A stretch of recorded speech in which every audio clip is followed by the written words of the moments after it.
$130 billion. In a single year, NVIDIA made more money than Intel, AMD, and Qualcomm combined. But here's the thing most people get wrong. NVIDIA is not a graphics card company.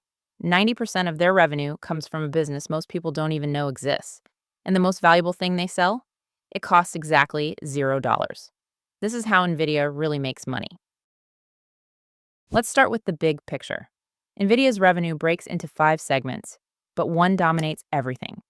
Data center, $115 billion. That's 88% of the entire company. Gaming, the business NVIDIA was built on, brings in $11 billion, 9%. Professional visualization, $2 billion. Automotive, $1.7 billion. And everything else, $400 million. Think about that. If you erased every segment except data center, you'd still have a $115 billion company. Practically nothing would change. But the data center number alone doesn't tell the full story. Inside that $115 billion, there's a war between two forces, training and inference. Training is when AI learns. Inference is when AI actually answers your question. Right now, 60% of revenue comes from training, but Jensen Huang says inference demand is about to go up. His words, by 1 billion times. That shift will reshape this entire business. So who's paying $115 billion a year for NVIDIA chips? 4 customers alone account for 61% of quarterly revenue. Microsoft, Meta, Amazon, Google. Microsoft spends an estimated $25 billion per year on NVIDIA hardware, roughly 19% of NVIDIA's total revenue, from a single customer, and the spending is accelerating. In 2026, Amazon plans $200 billion in capital expenditure. Google, $175 billion. Meta, up to $135 billion. A significant chunk of that money flows directly to NVIDIA. The product at the center of this frenzy is the H100. Launched in 2023, it became the most sought-after chip in history. Wait times stretched to a full year. Prices on the secondary market hit $120,000, 4 times the list price. OpenAI trains GPT-4 on tens of thousands of NVIDIA GPUs. Meta runs Llama on 48,000 H100s. Elon Musk built a cluster of 100,000. Every major AI model in the world runs on NVIDIA hardware. But NVIDIA doesn't just sell chips anymore. The $6.9 billion acquisition of Mellanox in 2020 gave them the networking layer. InfiniBand, Spectrum-X, NVLink, the cables and switches that connect thousands of GPUs into a single supercomputer. Networking revenue alone hit $31 billion last year, more than 10 times what it was when the deal closed.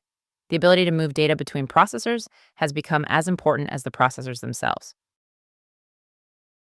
Remember the most valuable thing that costs $0? This is it. CUDA. In 2006, NVIDIA made a bet that nearly destroyed the company. They released a free software platform that let developers program GPUs for any computation, not just graphics. Wall Street hated it. Market cap dropped from $12 billion to $3 billion. For 10 straight years, analysts called it a waste of money. NVIDIA spent $12 billion on R&D between 2006 and 2017, while nobody was buying. But here's what they were really building: a prison. A beautiful, comfortable prison that 4 million developers now live in. 900 accelerated libraries. Deep integration with PyTorch and TensorFlow. 19 years of accumulated code, optimized kernels, and institutional knowledge. Every university teaches CUDA. Every AI research paper benchmarks against it. If you want to switch to AMD's ROCm, sure. Their tools convert 95% of CUDA code automatically. But that last 5%? It takes months. And real-world performance is still 10 to 30% slower. Think of CUDA like iOS. If 95% of smartphones ran it, the switching cost isn't technical, it's economic. Retraining engineers, rewriting kernels, revalidating pipelines, it's cheaper to just keep buying NVIDIA. And every GPU NVIDIA sells becomes a recurring revenue opportunity. AI enterprise licensing costs $4,500 per GPU per year. The hardware is the razor. The software is the blade. Before NVIDIA was an AI company, it was a gaming company. And it still is. Sort of. Gaming brought in $11.4 billion in fiscal 2025. That sounds enormous until you realize it's less than 9% of total revenue. The GeForce RTX lineup remains the gold standard for PC gaming. The RTX 5090, built on Blackwell architecture, launched in January 2025. GeForce Now, their cloud gaming service, has 35 million registered users. And then there's a partnership most people forget: The Nintendo Switch runs on an NVIDIA Tegra chip. But gaming's modest 9% growth in fiscal 2025 tells a deeper story. NVIDIA is actively choosing to allocate GPU supply to data center over gaming. When you can sell a chip for $25,000 to a data center or $300 to a gamer, the math is simple. Gaming isn't dying. It's just been demoted. Automotive is NVIDIA's smallest real segment at $1.7 billion, but it's growing at 55% a year, and the customer list reads like a who's who of the car industry. Toyota, Mercedes-Benz, BYD, Volvo. Uber just signed a deal to deploy 100,000 autonomous vehicles using NVIDIA's Drive platform by 2027. The next generation chip, Drive Thor, delivers 20 times the performance of the current platform. Jensen Huang expects automotive to hit $5 billion this year. But the bigger play isn't cars, it's robots. NVIDIA's Isaac platform and Jetson Thor chip are positioning the company as what TechCrunch calls the Android of generalist robotics. In Japan and Germany, humanoid robots running NVIDIA hardware are already entering factories. If the robotics market reaches $100 billion, NVIDIA wants to be the operating system. Here's the paradox at the heart of NVIDIA. The world's most valuable chip company doesn't make a single chip. NVIDIA is Fabless. They design the architecture, write the software, define the specifications. Then they hand everything to TSMC in Taiwan, the only company on Earth capable of manufacturing these chips at the required scale. An H100 costs TSMC about $3,320 to manufacture. NVIDIA sells it for $25,000 to $28,000. That's an 88% margin at the chip level. Even the newer B200, which costs up to $7,300 to make, sells for $30,000 to $40,000. The company's overall gross margin sits at 75%. For context, Apple's is 46%. Google's is 58%. NVIDIA achieves software-like margins on physical hardware. But this model has a critical vulnerability.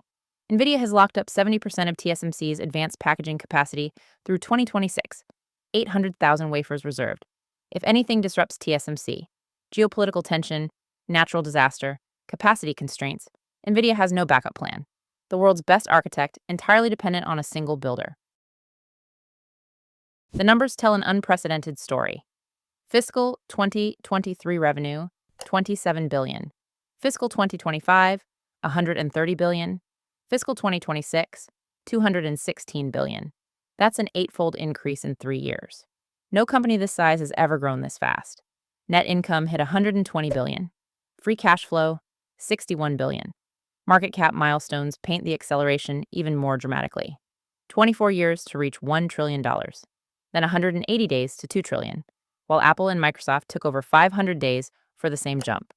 3 more months to $3 trillion. By June 2024, NVIDIA became the most valuable company on Earth, and then it became the first company ever to reach $4 trillion, then $5 trillion. If you'd invested $10,000 at the 1999 IPO, your shares would be worth $71 million today. But the moat has cracks. In April 2025, the U.S. government banned exports of the H20 chip to China. NVIDIA took a $4.5 billion write-off. China responded with a Delete America initiative, $95 billion, to replace American semiconductors. Huawei's Ascend chip already reaches 60% of H100 inference performance. Then there's the customer problem. NVIDIA's 4 biggest customers are simultaneously its 4 biggest threats. Microsoft is building Maya. Google has TPUs.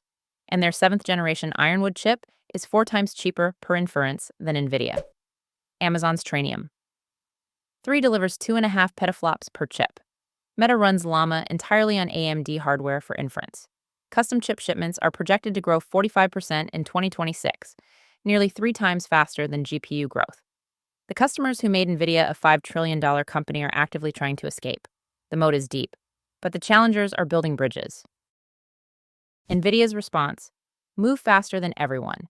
The architecture roadmap has shifted from a 2-year cycle to annual releases. Blackwell, Rubin in 2026, Vera Rubin in 2027, Feynman after that.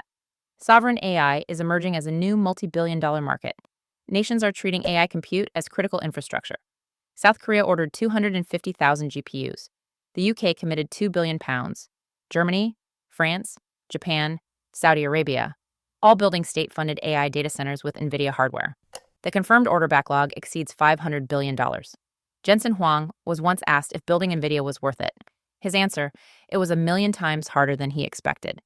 If he'd known the pain ahead, he would never have started. From $600 at a Denny's to $5 trillion on the NASDAQ. NVIDIA doesn't just sell chips, it sells the entire infrastructure of the AI revolution. And right now, there is no alternative. Subscribe for the next business breakdown.